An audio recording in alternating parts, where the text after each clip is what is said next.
pagi Pak. Pagi. Ini ada sedikit yang ingin saya tanyakan mengenai dilema etika di sekolah kita. Bapak sebagai pimpinan sekolah di SLB Negeri Karangsedemikian, bagaimana Bapak mengidentifikasi kasus-kasus yang merupakan dilema etika atau rujukannya? Yang pertama kan setiap pagi saya memperhatikan kedatangan guru-guru di sini. Kemudian biasanya waktu istirahat pun saya sering mengunjungi ke kelas-kelas. Tentu disitulah saya lihat apa yang sedang terjadi, masalah apa sedang terjadi. Jadi dalam mengidentifikasi kasus-kasus dilema etika ini yang sekarang yang sedang Bapak perhatikan dilema etika yang seperti apa? Kalau yang sedang terjadi saya lihat adalah ya guru-guru kita ya sering membawa anak ke sekolah itu kuliah kalau sekarang anaknya masih kecil belum sekolah. Iya. Jadi ada beberapa guru pada jam sekolah membawa anaknya Ya, ke betul. sekolah. Jadi istilahnya itu jadi ini apa namanya di dalam kelas ya Pak? Iya. Sebenarnya kan ada gangguan sebenarnya di kelas. Apalagi kan anak-anak kita anak disabilitas kan. Iya. Jadi kalau dalam hal seperti itu Pak, bagaimana Bapak mengambil keputusan di mana pada kasus-kasus itu kan Pak satu sisi dia sebagai seorang pendidik dan satu sisi dia sebagai seorang ibu. Jadi bagaimana Bapak memandang karena kedua-duanya kan mengandung nilai kebaikan. Iya.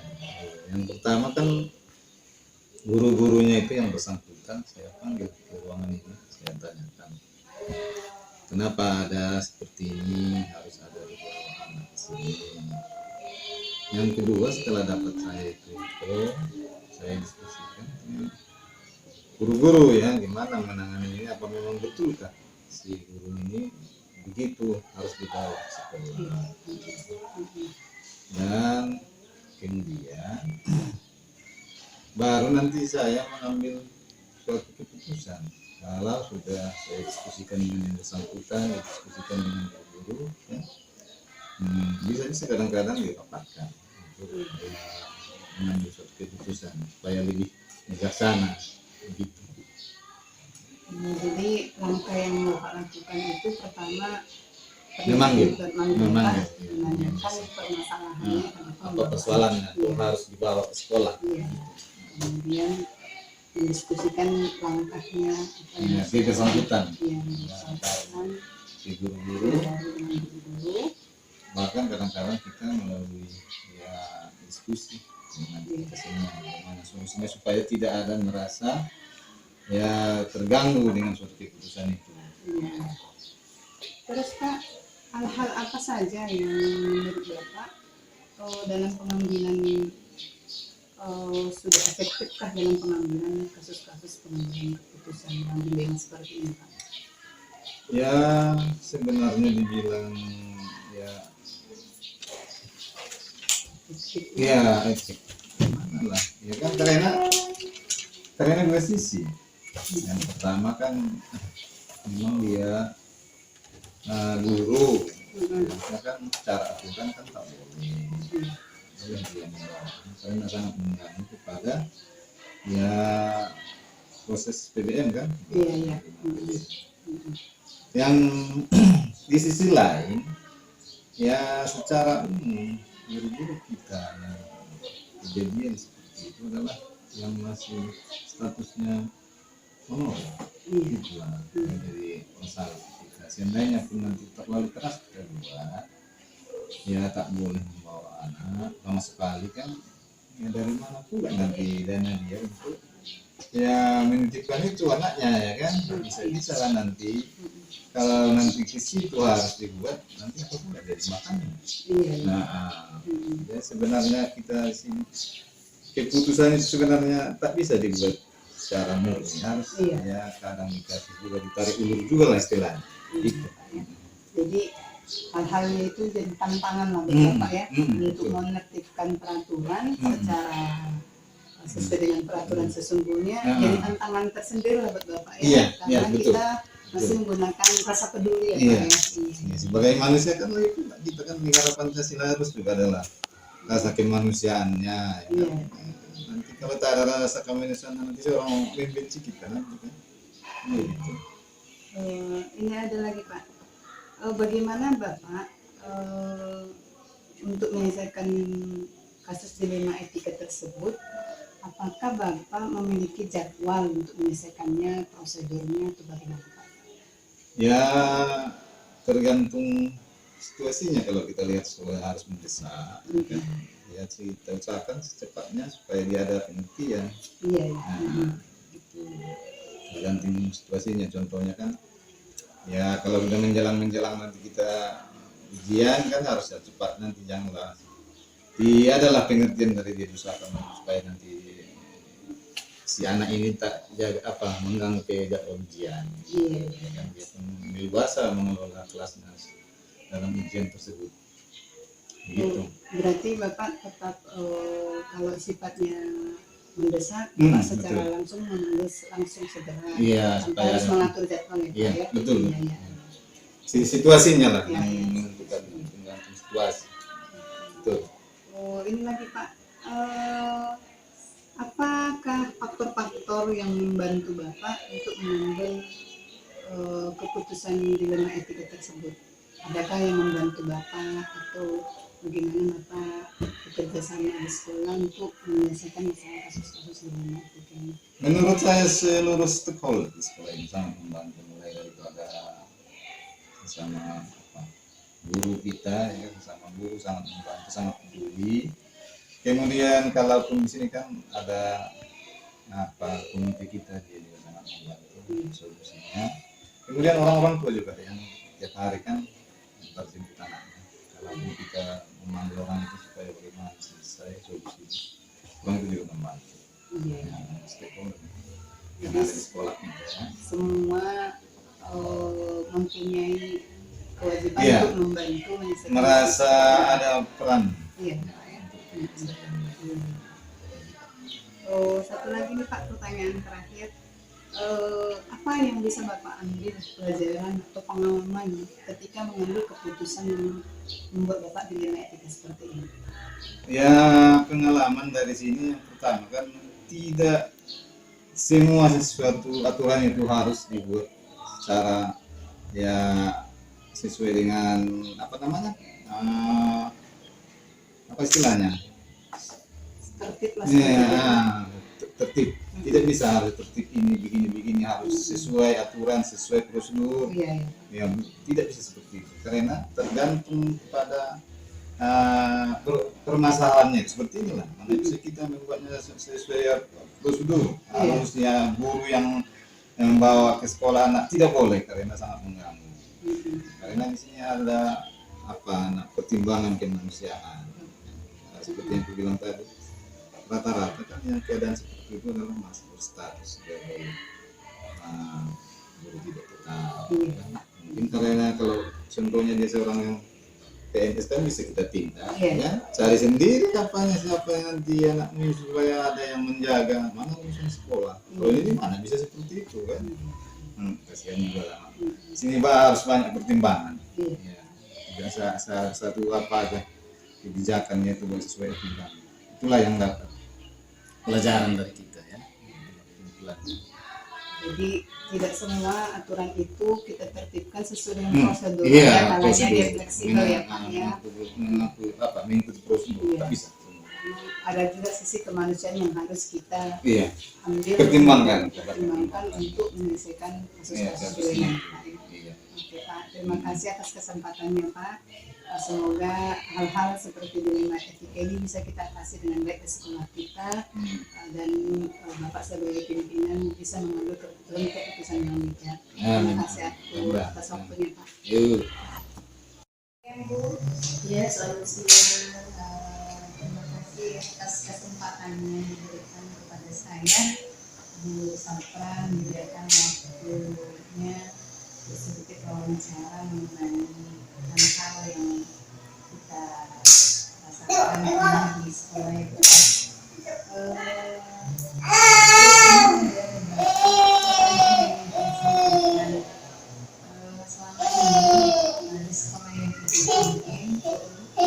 Bagaimana Ibu mengidentifikasi kasus-kasus seperti di dunia etika atau busukan? Kalau untuk di sekolah kami, di bidang etika yang terjadi itu dalam kamu belajar baru ini, yang pertama itu tentang kurikulum, tentang kurikulum yang diatur dinas kementerian dinas pendidikan ya, pengacuannya tentang tidak boleh dengan jenis. Sementara untuk tuntutan orang tua murid harus itu diperlukan, termasuk seperti kebutuhan ya, anak-anak kalau mau masuk sekolah setelah TK. Jadi ya sebetulnya sih sama-sama baik. Yang pertama memang penguatan karakter, yang kedua untuk baik supaya anak mengenal huruf dan bentuknya. Jadi semacam pemerintah membuat aturan kurikulum dan kebutuhan di lapangan ternyata memang anak-anak dibutuhkan harus bisa terhitung, karena banyak sekolah-sekolah itu harusnya anak-anak sudah bisa terhitung seperti itu maunya Bu ya. Jadi mereka maunya agar ya tidak merepotkan mereka di kemudian hari setelah tamat TK. Terus bagaimana Ibu menjalankan kasus-kasus tersebut? Sama-sama ada dua kepentingan di situ kan, ada dua sama-sama baik, satu memang kemenangan karakter, satu bisa dari bagaimana Ibu mengambil keputusan di sekolah Ibu? Problem solving yang saya lakukan di sekolah ini adalah sosialisasi ke orang tua murid. Yang pertama tentang peraturan tersebut dulu orang tua murid. Yang kedua kebijaksanaannya kami pakai garis tuh tapi dengan konsep lebih ke anak-anak tidak berpikir tadi kritis dirinya. Caranya jadi ada konsep-konsep supaya tidak supaya menyenangkan gitu ya. Jadi kami tawarkan, Bu, anak itu mau hobi membaca atau bisa membaca. Hobi dulu bisa sama-sama balance dia ya. Sama-sama baik kan gitu. Jadi paling kami buatnya sosialisasi ke anak-anak ini. Langkah-langkah sebenarnya pertama Ibu sosialisasi tentang kurikulum yang ada dan bagaimana Ibu menggabungkannya. Oke, kita bikin konsep itu tapi dengan cara yang menyenangkan anak-anak, tidak memberatkan ke anak-anak. Langkah pertama sosialisasi, yang kedua Ibu tetap mengikuti beberapa permintaan orang tua tapi dengan cara dimodifikasi. Terus Bu, hal-hal apa saja yang Ibu rasa efektif dalam pengambilan kasus-kasus seperti itu? Hal apa saja yang kira menurut Ibu sudah efektifkah pengambilan keputusan tersebut? Dengan hal-hal apa aja? Ibu setelah melakukan sosialisasi itu keputusan-keputusan yang Ibu ambil dengan melakukan sosialisasi itu sudah menurut Ibu sudah se-efektif nggak? Alhamdulillah sih jadi sejalan. Jadi orang murid juga merasa berarti itu proses bagi jadi nggak langsung jadi dia. Dan ini alhamdulillah kita seperti itu. Terus tantangan yang Ibu hadapi ketika mengambil keputusan kasus-kasus seperti yang dua ini, seperti dilema etika antara keputusan kurikulum dan permintaan orang tua, apa tantangan terberatnya?